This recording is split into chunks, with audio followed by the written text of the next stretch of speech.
I'd like now to introduce Senator Lisa Murkowski from Alaska, and thank you so much for being here, Senator. Thank you.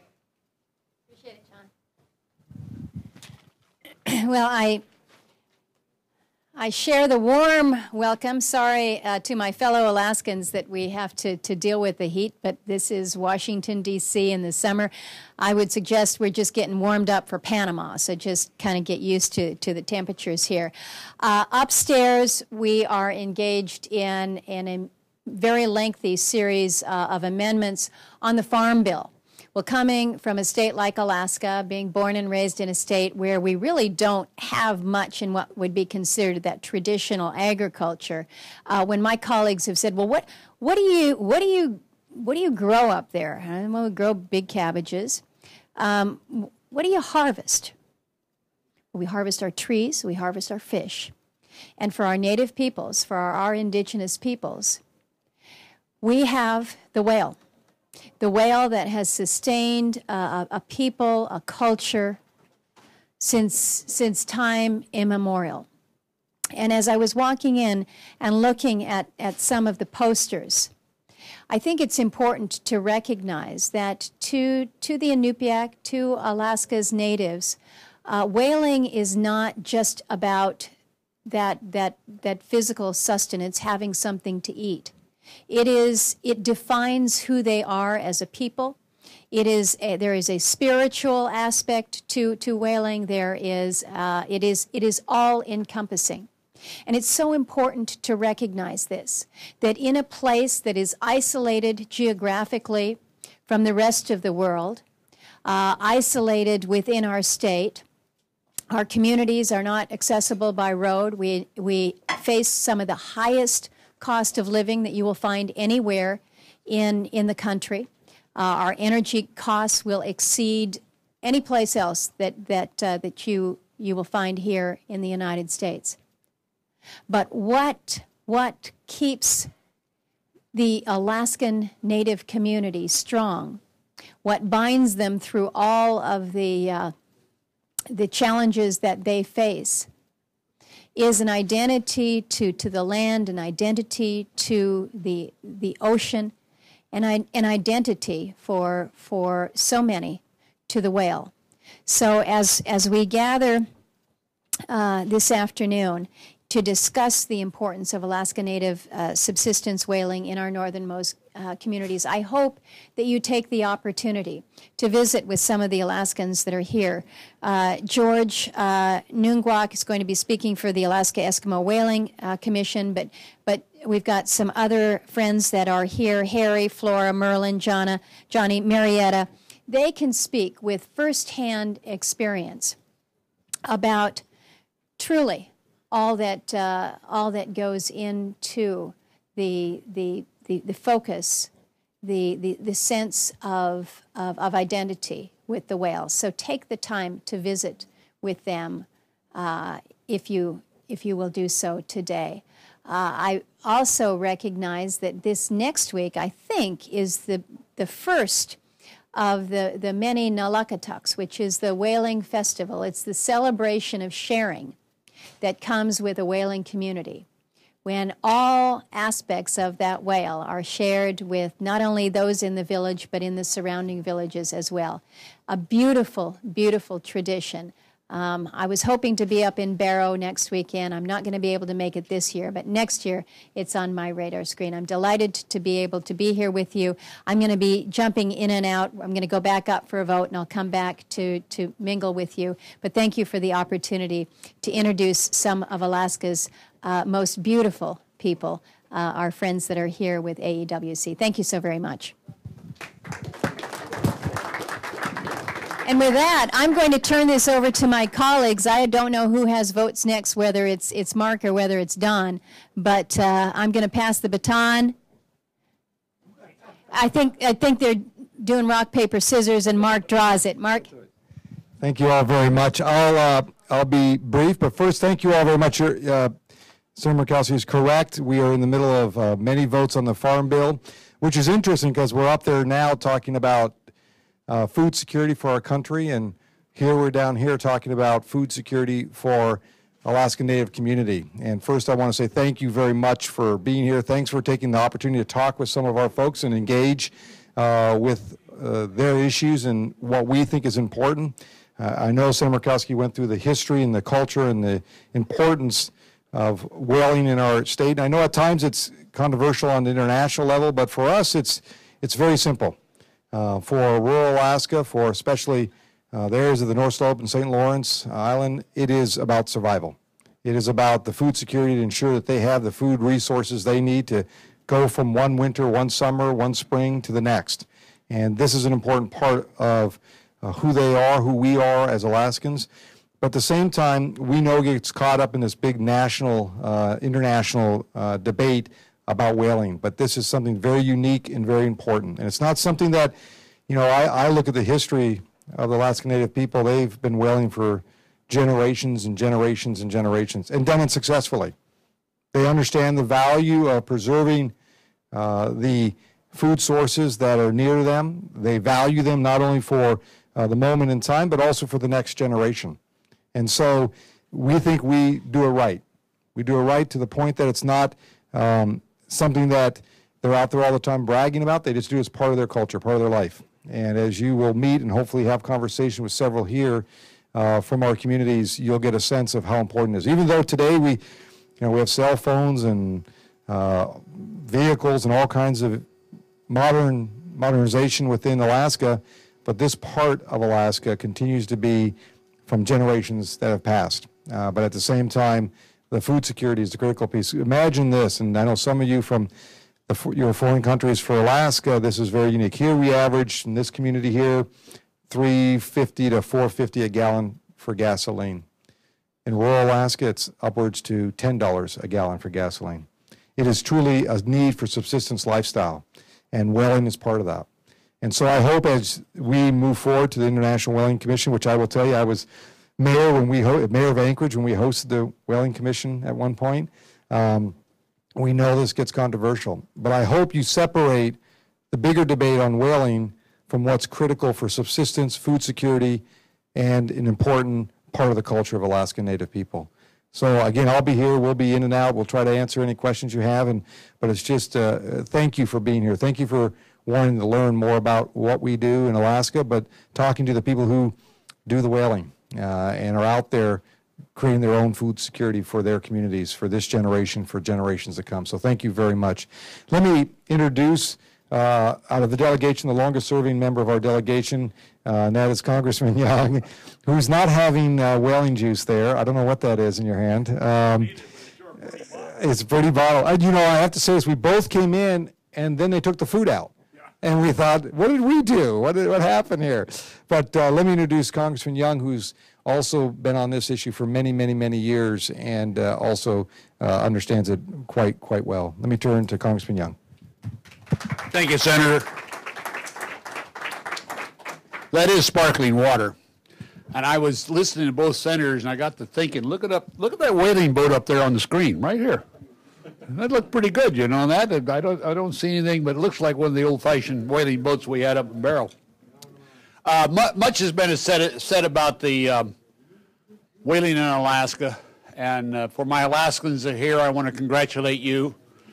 We have fought this battle over the years internationally about the ability for maintaining a species. Right now we have 1,300, I believe 13,500 bowhead whales, and growing every year. I think we have to consider that. I will speak. We have some good friends in this room. The Japanese have been very supportive.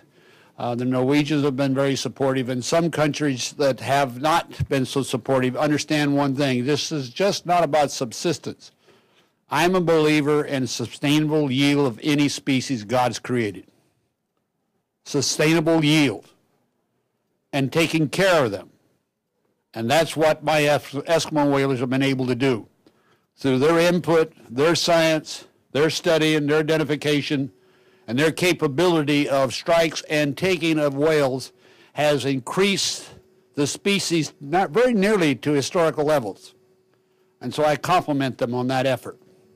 And I hope all of you understand in other nations that this is just not about the United States. We are part of the United States, but We're not contiguous to the United States. We're a long ways away, 5,500 miles away to Anchorage, plus another 800 miles to Point Barrow and Wainwright and Point Hope and Kaktovik. And these villages are further away than most towns in the whole areas of the United States from one another. It's all by airplane. Yes, like Senator Begich said, gas is $10 a gallon. This is a way of life. It is important, and they have managed their species as they should have. And they look upon this species. If you haven't seen The Big Miracle, you ought to go see The Big Miracle. Was it a little hokey? Yes. They asked me as I came out of the premiere, how did I like Drew Barrymore? I believe that's who it was. And I said I hated her because she is a great actress, and she conveyed that anti-whaling sentiment very well. She spoke with truth. I didn't know it at the time, but I did talk to Oliver Levitt and Jake Adams and says, why don't you go out and harvest those whales? He said, we don't eat gray whales. And I didn't know why. They said only bowhead whales and minke whales, I guess, and one other one. So that's just a story, but you ought to see that. The distances away, the people involved, these are Americans, but they're way, way out there.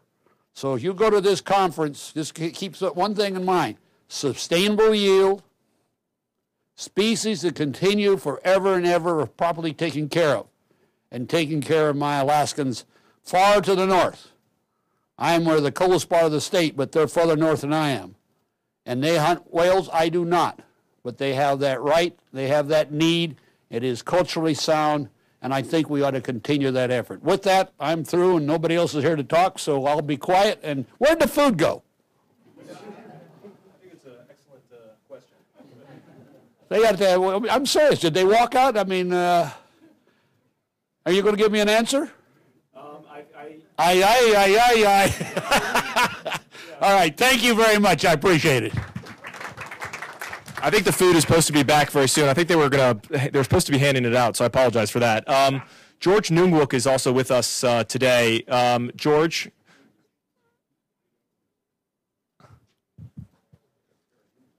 Thank you so much.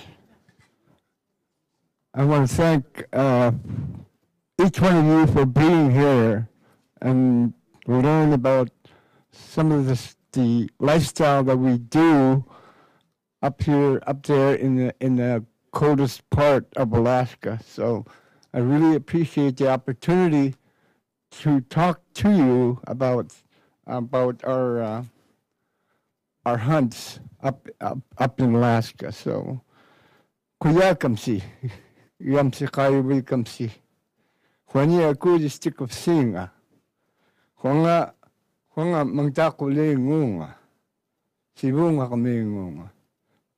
And good evening. I'd like to thank everyone for being here tonight to learn about our way of life in northern Alaska, like I said before, and our bowhead whale subsistence hunt. My name is George Noongwook. I am a whaling captain from Sibunga, St. Lawrence Island. Also chairman of the Alaska Eskimo Whaling Commission, selected by my peers last February, and it's quite an honor. I'm here tonight with my fellow whaling captains, Harry Brower, Jr. from Barrow, who is the vice chairman of Alaska Eskimo Whaling Commission, Don Long, also from Barrow, and special assistant to the mayor of the North Slope Borough. We also have Randy Hoffbeck here representing the mayor. Appreciate you being here. My village is on St. Lawrence Island, like I said before, Bering Strait region, which is pretty close to Russia, only 40 miles away from Russia. And Barrow, where Harry and Don are from, is farther north on the Arctic coast, up where Chukchi and the Beaufort Seas meet. Point Barrow is the northernmost point on the North American continent. Sibunga and Barrow are two of the 11 coastal communities in northern Alaska that rely on the bowhead whale for food, major portion for food. And we still have, I talked with one of my fellow captains, my fellow hunters up there. He called and told me that the wind was blowing from the southeast at 17 knots. And we still have ice and snow. But the people there prefer ice and snow over summer because that's where we are most successful in procuring food for not only for your own families, your whole community, for other people in the nearby communities. So it's very important that we continue to do this. Life in our villages is a lot different from what most of you are used to experiencing. Our climate is very harsh. It's also very beautiful, and we love the life that we live, that was taught to us by our forefathers, generations, how to take care of each other, how to take care of the resources, how to take care of the habitat. All those were instilled to us by our forefathers, so that was important. Most of you go to grocery stores on a regular basis for your food. You know where to go for your food. You know that's been part of your lifestyle. But up here we only have one general store. Very little groceries where I'm from.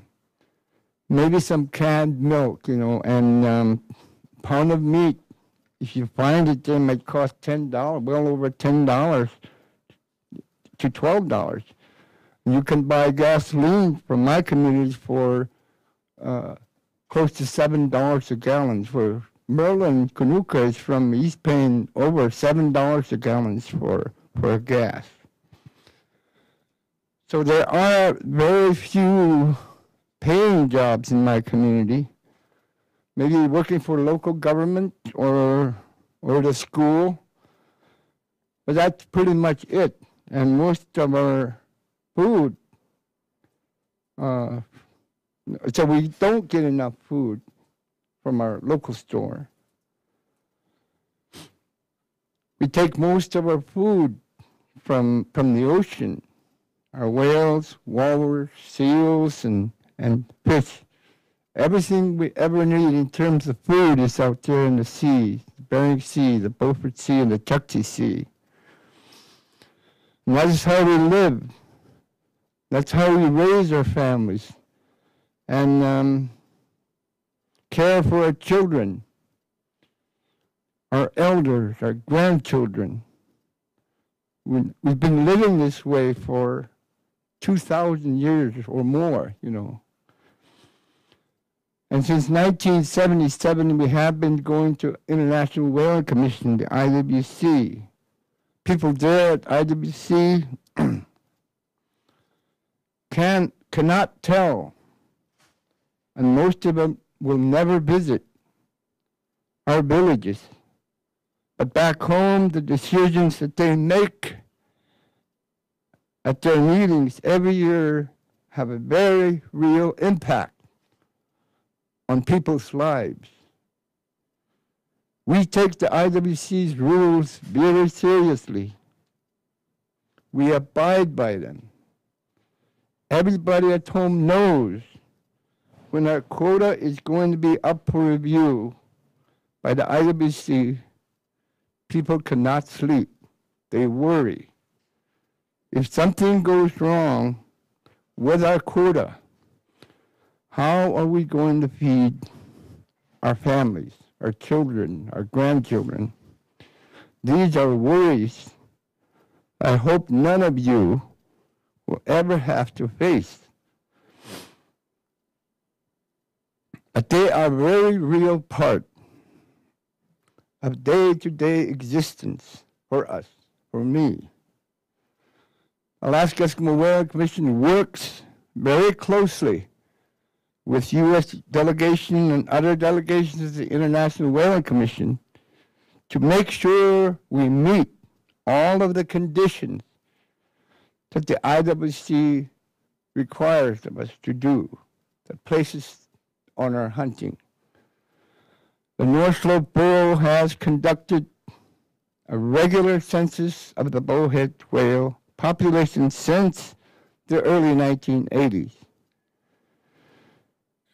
to prove that our whaling population is healthy and that our take is well below what the population can sustain. We have proven through research and science and documentation that we need the bowhead whale to survive. And we update this research on a regular basis. Since 1986, we have been working with weapons experts to upgrade our traditional weapons to make them safer and more effective for hunting the whales. This has helped us to reduce the number of whales that we lose after we strike them. This program has been very successful in improving our hunting results. With all this work, people at the IWC tell us that the AEWC, which is us, is the gold standard for wildlife conservation and hunting practices. But somehow, it seems like no matter what we do to meet other people's requirements, we are still powerless to protect our ability to hunt. In 2002, when our bowhead whale quota was up for review, it was taken away. It was taken away from us. In the very few seconds, it took away. After that meeting, Harry and I and other commissioners had to go home and tell our families in our villages that we no longer had a quota for our whales. And that was devastating for all of us. The IWC had to hold a special meeting in 2002 to renew our quota. But we almost faced the same thing in 2007 in Anchorage. And this was not because of anything we did or because of concerns about our whales. It was because of the politics at IWC. And this practice has been going on for many years by many countries on all sides of the debate over commercial whaling. And it is terrible. The IWC's action affect the lives of real people. And this year we have to go to IWC and ask for a quota to be renewed again. We are not asking for any increases for our whaling quota. We're just asking just the ability to keep hunting as we have been for thousands of years. But because of the politics of IWC, we don't know what is going to happen. The politics at IWC have gotten so bad that we don't even know if they will be able to hold a meeting this year. IWC has a potential for a lot of good for whales and whale habitat in the Arctic. We are seeing a lot of changes to our environment, to the ecosystem that we support, that supports our marine life. And we're seeing a lot more human activities moving to that ecosystem. These changes and new activities raise international issues. The IWC and the scientific committee have the potential to help us protect our whales and their habitat from many of the adverse effects they are facing. And that is important work. At the AWC, we hope